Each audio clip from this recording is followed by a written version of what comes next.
the difference between composite and primitive data types. So previously, or when I was talking about a data type, I was saying that a data type is basically a collection of some operations that you can use to manipulate a particular type. And I gave an example of the integer data type, and I said an integer variable is basically a member of the integer data type. So when you create variables in a computer, then you must assign those variables a specific data type. What is a variable? A variable is a temporary memory location that we use to store data. So you must specify what type of data that particular variable is going to hold in that computer. You must assign it a specific data type. Now, why data types? Why should we actually assign specific data types? Why should we use data types at all? Data types, we normally use data types to make sure that we are defining the characteristics of the data. We want to inform the compiler about some attributes that are actually specific to some variables or maybe associated to some data objects. So if you assign a type to a data in a programming language, you will realize that that particular type cannot be treated the same way as another type. For example, you can add integers, but you cannot add characters. You cannot add strings. You can multiply integers, but you cannot multiply strings. So how you treat an integer is totally different from how you treat a string. Okay, so we are going to be limited in the types of operations that we can do on a given data type. So we divide data types into three groups, or we put data types into three different groups. And the first group is the primitive data type, the second is the composite data type, and the third is the abstract data type. Primitive data type, composite data type, abstract data type. Now, what are primitive data types? Primitive data types are data types that were already defined in that particular programming language. They are supported by a particular programming languages, particular programming language. They are identifiers, or they are data types that when you actually use them, the compiler understands what that is. Okay, so as a programmer, you can simply use those data types to create variables in your programs. So when you look at the primitive data types, they are able to hold messages, they're able to hold numbers, they're able to hold decimal places and all characters and all that. But if you look at those primitive data types, as much as they can hold all that, they cannot hold or they cannot accommodate some levels of complexity. At times you are creating a software that requires some complex data to be organized and to be stored. So because these particular data types cannot actually hold some level of complexity, then we need to really focus on some other type of data type. For example, if you want to just put a name, maybe a username in a program, then you're just going to put it in a string, because the string can actually store that particular data. So if we look at the examples of primitive data types, we have booleans. The boolean is actually a variable that returns either true or false. Then we have character. I talked about character. So a character, we are going to store a single character. It can be maybe a letter, a symbol, or even a space. Then we have double, and double, we use it to actually store decimal place numbers with a double precision. We have floating point number, which is just a decimal. We have an integer. We said integers are whole numbers, whether negative or positive. They do not have decimal places. Then we have long integers. We have long We have short, we have string, we have void. I'm going to talk about long, short, string, and void much later. They are modifiers. We use them to modify some data types or some variables. Now, the next type is the composite data type. Now, a composite data type is a data type that contains components that are from other data types. For example, if we create a data type that is going to hold many integers, that is a composite data type. If we create a data type that is going to hold many characters, different characters, then that is composite data type. A good example is the data type array. I will talk more, we'll dive deeper into arrays much later. So an array, if you declare an array of integers, it is going to contain components or values that are chosen from the type of integer, different values but from integers. So a composite data type is simply a data type that contains or whose components are values or are values that are coming from a different data type. That is one thing that you need to understand. Now, this theory is very important for your ABMA examinations. Remember, we are also going to handle the practical part of it. So it's important you understand this theory. Apart from it being important for your exams, it is also important for you to be able to run some complex programs. You need to understand this theory as well. Okay. So when you have composite data types, you can actually have multiple pieces or you can have many pieces of data that is related and you have them as a single data. So it's like, for example, you take an album and you put your printed pictures in it. You put your printed pictures in it. All of them are hard copies. So that album becomes a composite data type because it is holding pictures, it is holding hard copies. Now, another example can be maybe you take like a box, a pack that contains um, milk packets of the same sizes, of the same brand, of the same type in there. So we are able to manage some multiple related pieces of data as a single data. That is composite data types. A good example is array. We are going to dive much deep into composite data type later. Now we have the abstract data types again. Now, when you look at the abstract data types, they are simply some mathematical models uh, of some set of data or information that have similar behaviors or they have similar qualities that can be specified or maybe identified independently of some specific implementations. So when we look at an abstract data type, we can actually define it in terms of the items it contains, in terms of what data items it contains. So it is normally associated with operations rather than its implementation. So an example can be a list. I'm going to talk about lists, I'm going to talk about arrays, I'm going to talk about queues, I'm going to talk about stacks, all these data structures much later.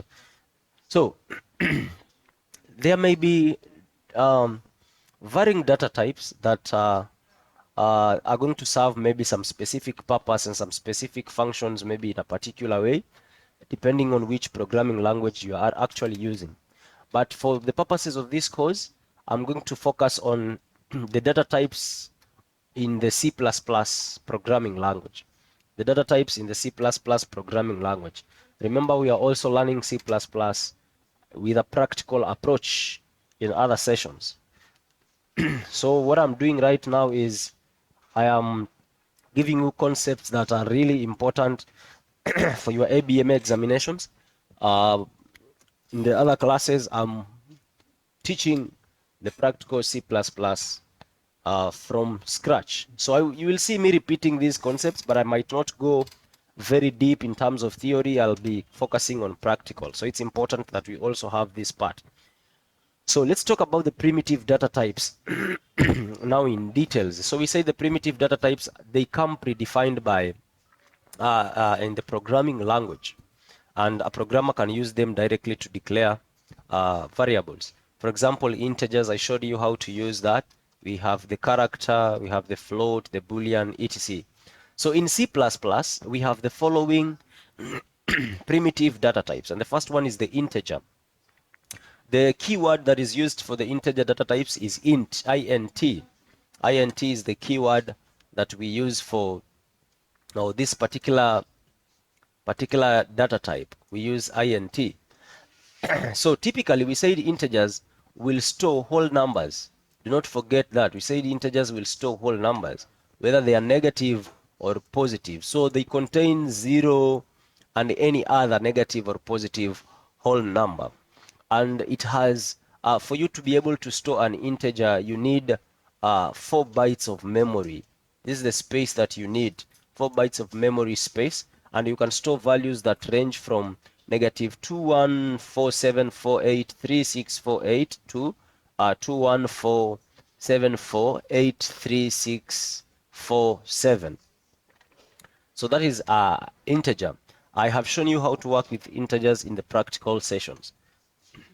And if you didn't follow that, you can get the video on that and follow it. Now, we have character. Now we said a character is used to store a single character, or a single character could be maybe a letter, maybe a symbol, or a space, or even a special character, something like art, something like that. Yeah, a single of it. One of, I mean one.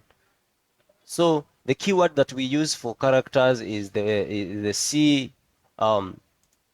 CHR, which is car. This is what we use as the keyword. Now, typically for characters, we need 1 byte of memory for storage, and we can store values that are ranging from negative 128 to 127, or 0 to 255. So the other one is the boolean. Now we say the boolean is a data type that has 2 values. It is either yes or no for the boolean. Now we use it to store some logical values. Logical values can be true or false. These are the only logical values. There are no other logical values, true or false. So the keyword that we use for boolean is bool, B-O-O-L. So you want to, if you want to declare a boolean variable, you write bool, then followed by the variable name, maybe bool k is equal to and true, something like that. Then we have the floating point. Now, floating point data type, we use the floating point data type to store a single precision floating point. By single precision, I mean numbers that are up to 1 decimal point. Numbers that are up to 1 decimal point. That is what I mean by single precision. Numbers that are up to 1 decimal point. So it will store floating point numbers, but the precision here is taken care of, making sure that it is actually up to 1 decimal place. So the keyword that is used for floating point numbers is the word float.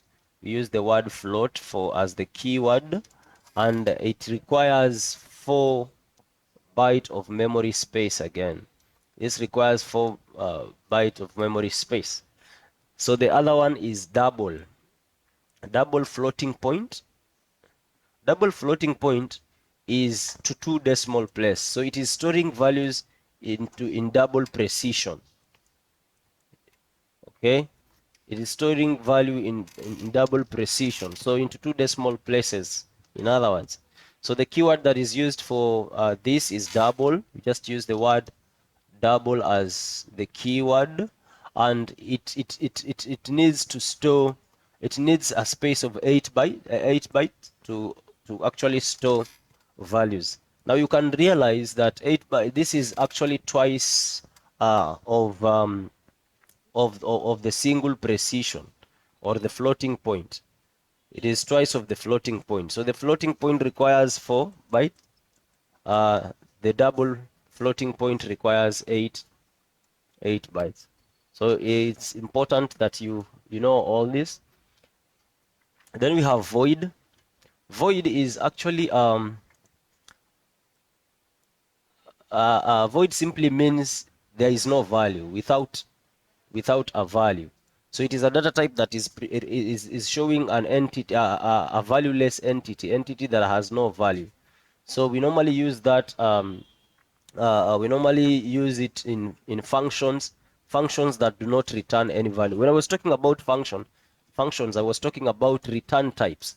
A function is a group of code that executes to perform a specific task. So we give input to functions, and the functions work on those input and give us what? Output. We have other functions that do not return anything. They don't return any output. We call these void functions. So we use the data type void in such functions, in functions that do not return anything. Then we also have another data type, another primitive data type, which is the wide character. So the wide character is a data type that is similar to the character data type. The difference is that the wide character is actually larger, or it is greater. Its storage space is greater than the character. This one is 8-bit. It is an 8-bit data type, and we normally use wchar underscore t to actually show it. It is normally 2 or 4 bits long. So it's so important for us to understand that. Now, we have, I promised to talk about this. We call them data type modifiers, where I mentioned the long, short, and all that. So data type modifiers are simply uh,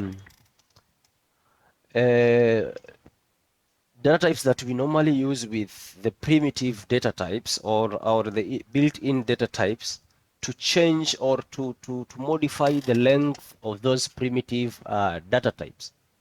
Okay, if we want to actually hold, we want an integer, but we want to hold a longer value than the maximum value an integer can hold, we need to modify.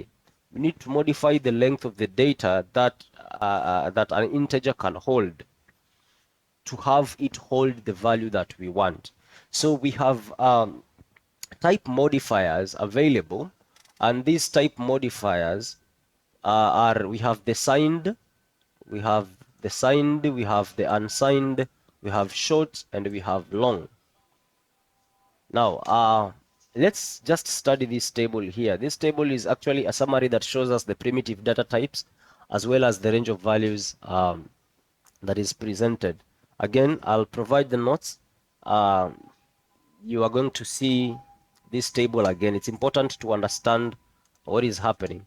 So when we talk about a character is 1 byte of size. Okay, it is 1 byte of size. So in other words, we can say if you want to modify a character, so assigned character is going to take values ranging from -128 characters to 127. Unsigned one is going to take from 0 to 255. So if you want to hold characters this long, maybe up to 127 characters, then you need to make sure that you are using you are said signed char, or if you want to hold from 0 to 255, you say unsigned char. Now the other one is integer, int. So we have short int and long int. For short integer basically is 2 bytes. For short integer is basically two bytes long. Now, when it is signed, it handles -32,768 to 32,767. When it is unsigned, it is from 0 to this. Now, the choice of a modifier depends on what type of variables you want to store. So when we talk about the integer, of course, the normal int is 4 bytes long. The signed one carries from 2147483648 to 2147483647, The unsigned is from 0 to 4294967295. So the long integer is 4 bytes long, and the signed one, if we use the signed modifier, we are going to hold values from 2147483648 to 2147483647. But if we use the unsigned identifier, we modifier, we are going to hold from 0 to 42949679295. The boolean, of course, we said we are showing the boolean with bool as the keyword, and it can take only one value. Okay, it can take only one of the two available values, that is true or false. It is 1 byte long. We don't have modifiers for this one. Can't work with modifiers with that. So because it is either true or false, it can take either of these two values. Now, the float, of course, the floating point number is 4 bytes, and you can see then the double precision floating point number is 8 bytes, and the long double is also 8 bytes. Okay, but you can see the limits here in terms of the digits that it can hold. The wide character is 2 or 4 bytes, and we don't use modifiers with that. Okay, so those are the primitive data types. So I want us to move to composite data types. I want us to understand the composite data types. Remember, we said composite data types. They are data types that allow us to hold values from related values from a different data type as a single datum. For example, so many integer values, hold them together. So many floating point values, hold them together. So I have explained that concept well. So the C++ offers us with the following data types. So we have arrays. I'm going to talk in details about arrays. We have struct, we have union, we have class. Array, struct, union, and class. All these are composite data types. I am going to talk about arrays, I'm going to talk about struct, I'm going to talk about union. But class will have its own specific lesson where I'm going to talk about class. When I talk about classes, I also have to talk about objects. So I'll create I will actually handle that in a separate lesson. In the meantime, I'm going to discuss arrays, I'm going to discuss construct, I'm going to discuss union, and I will create a separate lesson for class. Now, what is an array? Basically, an array is maybe is simply a collection of fixed number of components or elements. But one important thing that you need to know, as much as this is a fixed number of elements or components, these elements should be of the same data type. So you cannot store integers together with strings in the same array. You cannot store strings together with floating point numbers in the same array. They must be, those elements must be of different data types. Those elements must be of different data types. Sorry, those elements must be of the same data type. You cannot store elements that are of different data types. That is very important to actually note and realize. So we have two types of arrays. We have two types of arrays. We have one-dimensional array and we have multi-dimensional array. We have one-dimensional array and we have multi-dimensional array. So in a one-dimensional array, we are arranging those components of the array in a form of a list. So if you look at this figure here, this is array elements, and you can see we are just arranging them in a form of a list. Another important thing that I want you to know is that arrays are zero indexed based. They are zero indexed based. What do I mean by zero indexed based? the position of an array, when we want to access an array, we access them through their index. The index is actually the position of an element in an array. So when we are counting the positions of an element in an array, we begin from 0. That is why we say they are 0 based. So this will be position 0, this will be position 1, position 2 or index 2, index 3, then we have index 4 and index 5.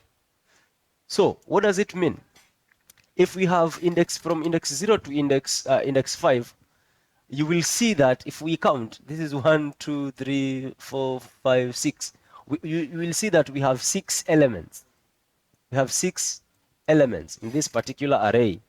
But the last element is at index 5. Why? Because we are giving the positioning from index 0. We are giving the positioning from index 0. So this would simply mean that if you want to get the position, you want to get the index of the last element. If you want to get the index of the last element, you are going to take the length of the array. The length of the array, you subtract 1. Now, if you take 6, you subtract 1, you get 5. And of course, 5 is the position of the last element of this array.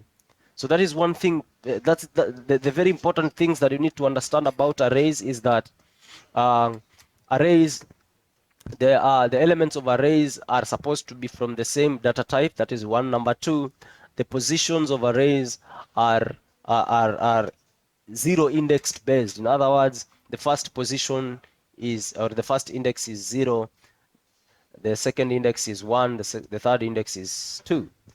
So if you want to get the position of the last element in an array, you take the length of the array and you subtract 1. Okay, that is very important to understand. So this is how we represent a one-dimensional array. Now, we also have the other type of arrays, and that is the multi-dimensional array. Multi-dimensional array. So the multi-dimensional array actually presents an array in form of a table. It presents an array in form of a table. So if we look at this array here that I'm showing here, this is a two-dimensional array. It is a two-dimensional array. So we have the column starting from column 0, of course, column 1, column 2, column 3. Then we have the rows also starting from 0, 1, and 2. So the element that is going to be here is an element that is going to be in row number 0, column number 0. In other words, if I'm supposed to access this element, assuming that it is an element, the array is maybe named K, I'm going to say access K, but the element in K, which is at index, at the row 0 and at the column 0. So this will return this particular element. Again, don't worry about this. We are going to handle this practically using C++ code in the other session as we agreed. Let's cover ABMA theory here, this session. The other session we cover the practical part of it. Now, if you want to access, for example, this particular element here of this array, so you need to access it is at which row? You go check. It is at row 1. So you say that element at row 1 and at column what? What column is it? Column 3. And at column 3. So this is a multi-dimensional array. We are going to see them in real life. So the basics of arrays that I have actually talked about, the things, the points, the takeaways, is that in arrays we have a group of memory locations that we store values that are of the same type. That is the first thing. And the second thing is that that particular collection is normally indexed, numbered, or starting from 0. That is the second concept. And the third concept that I want you to take home is that that position number, we call it a subscript, or we call it an index. and normally the first subscript or the first index is 0. I've talked about that. Now that first element, we call it a zeroth element. Okay, so if you want to get the highest element or the highest index or the index of the last element in the array, you take the length, you subtract 1.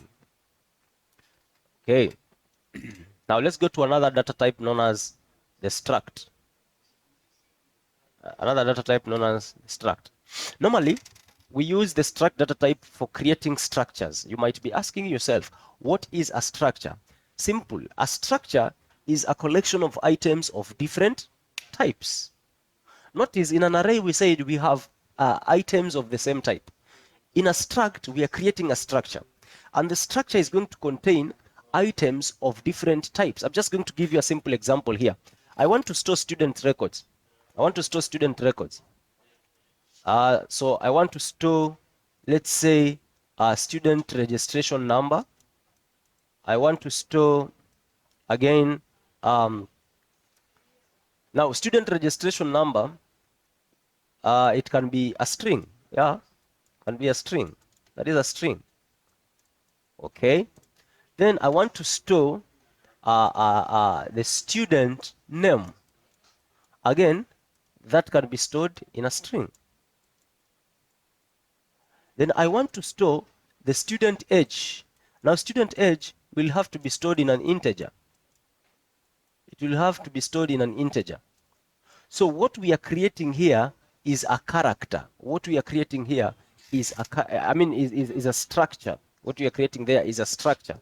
So a structure is a collection of items that are from different data types. A collection of items that are from different data types. It is not always in all scenarios that you will want to store data from the same data type. Like this, the same example I've given you right now. Okay, you might want to store many different values, many different variables that are from different types, but they are under the same name, like student. Student can have different variables, but all these variables, they are under the same name student, but they are from different data types, like we have seen. For example, age, it can only be age can only be integer. If we want to see maybe if the student is present or not present, we can store that in a Boolean data type. Again, present, true or false. Okay. So, if you look at structure, it is very useful since it helps us to actually store information and be able to actually structure and modify that information to suit the specific kind of a problem that we want to solve. So they are very useful because when we need to have a lot of data that needs to be put together, that needs to be grouped together, then we can actually use structures. We can use structure to hold records from a database or to store information.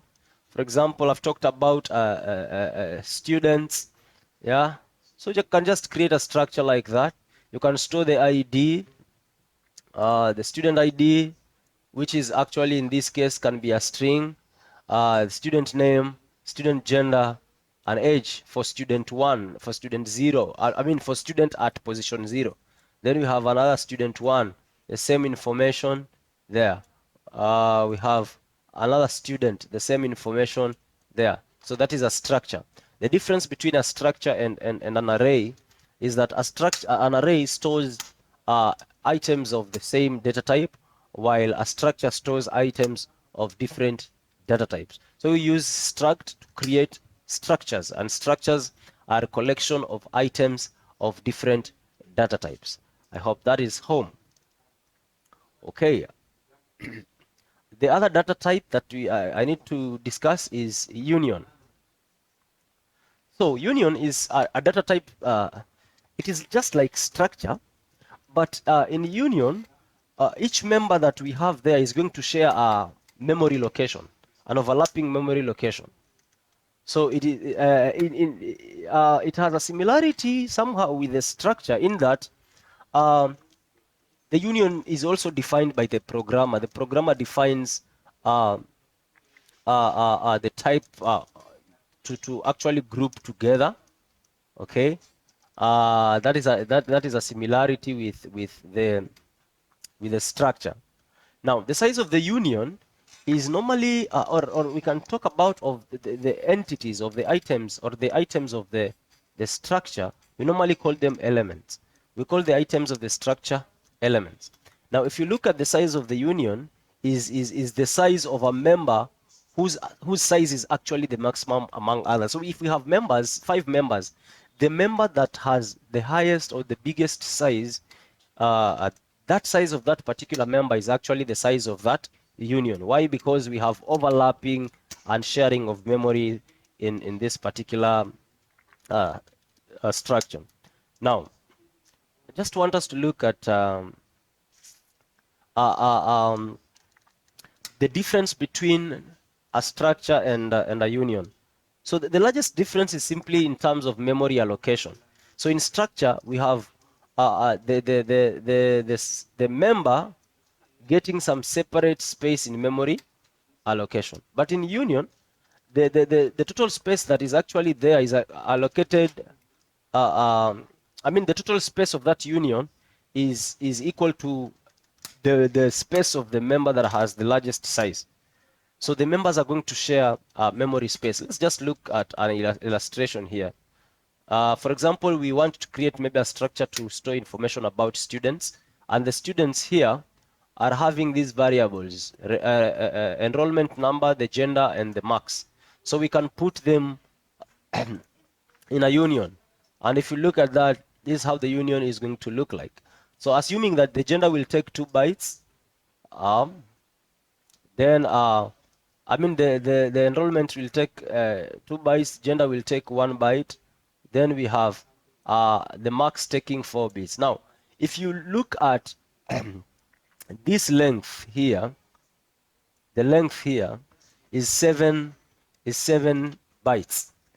It is 7 bytes. The length of this union here is 7 bytes. Okay? The length of that union is 7 bytes. But the element that has maximum size is actually the max. So what is the length of the max? We don't count from here. We don't take from here up to here as the length of the max. No, we take from here because they share memory. So the length of the max will be 4. I mean, will be 7 bytes. The length of the max will be 7 bytes. If you look at the gender, for example, if you look at the gender, for example, so max is going to take the 7.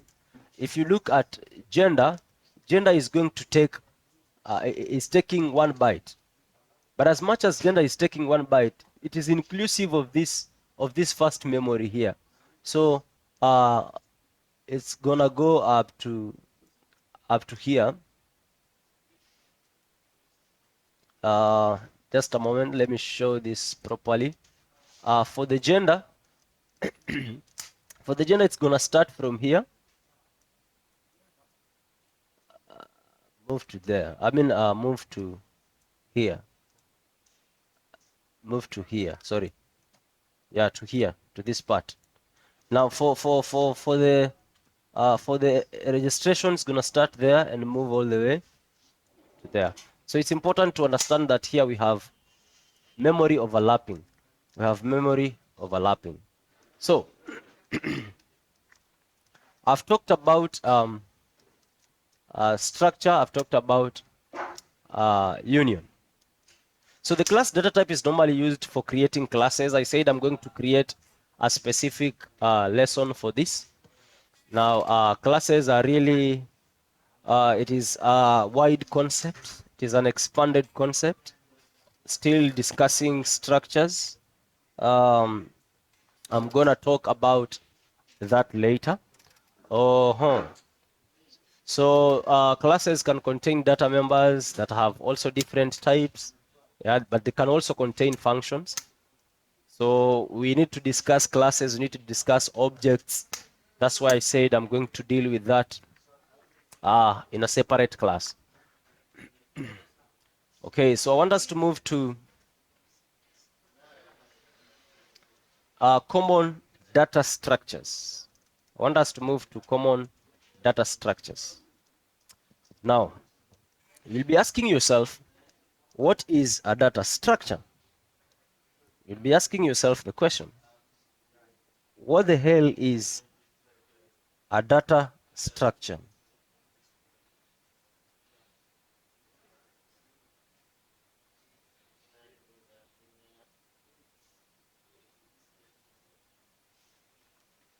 What is a data structure? So basically, a data structure is, it's like a container that is going to store data in a given layout or in a specific layout, so to say. Now, what do we mean by specific layout? We can simply take an example of a computer repair toolbox. An example of a computer repair toolbox. The one that comes with tools put inside and organized in a way that each tool has its own space. Each tool has its own space. So I'm opening these. I don't know if you can see this. Uh-huh. So it's a toolbox, but inside, when you open this toolbox, you will realize that every tool has its own designated space.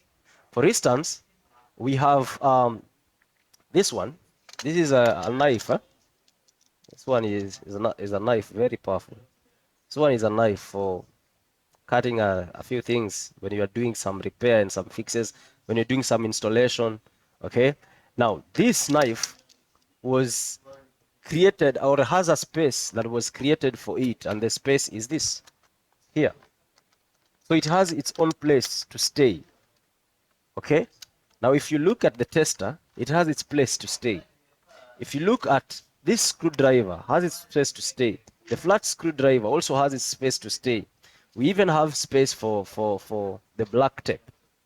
We even have space for the black tape. We have its space for pliers.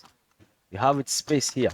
Now, the question comes in, what if I want to add in another tool? Is it possible for me to add another tool? Definitely, if I bring in another tool, I put it, it lacks space. There's no space for that tool. Why? Because the spaces that are here, they have a specific layout. They have a specific layout. Each tool here has a specific layout. So when we are basically talking about structure, we are talking about a container that is going to store data in a given layout or in a specific layout. So it is going to allow us to actually have data that can be efficient in some operations, and also it can be inefficient in other operations depending on the structure. So the goal of understanding structures basically is so that we are able to pick the data structure that is going to be most optimal for the problem that we will want to actually solve. So why do we need structure? Why do we need structures? Of course, we've said structures are used to store data in an organized form. And because data is the most critical, the most important, the most essential entity in computer science. So focusing on how we organize that data brings us or shows us the importance of structures. It doesn't matter, regardless of the problem you are solving. In either way, you will have to deal with data. Whether you are working on employee salary, some stock prices, a grocery list, or even maybe some simple telephone directory, you need to work on data. So based on the scenario you are in, the data you are working on in that particular program, it has to be stored in a given format, or it has to be stored in a particular format or in a specific format, a format that will be suitable for the problem you are trying to solve. Now, this is one of the major reasons, or it is the major reason we are going to cover the commonly used data structures. So, the commonly used data structures include arrays. We have arrays, we have stacks, we have queues, we have linked list, we have trees, we have graphs. Then we have trees. I want you to notice the difference. So trees, they are just as effective as trees, but we are going to look at them separately. Then we have hash tables. These are data structures that we are going to look at. And I say the reason as to why we are learning data structures is for the basic reason that we will have problems to solve. And when we are going to have these problems to solve, we are going to work with data. And since we are going to work with data, we need to have to come up with a way that we are going to organize that data in a format that is going to be suitable for the problem that we will be solving. Okay. So the first thing that we talk about is arrays. So when you talk about an array, uh, we have discussed a lot about arrays. I'm not going to repeat it. What I'm going to focus about an array, I've shown you even the one-dimensional and the two-dimensional. I'm just going to focus on the basic operations. The basic operations are the things that you can do with an array data structure. The first operation that you can do is to insert an array.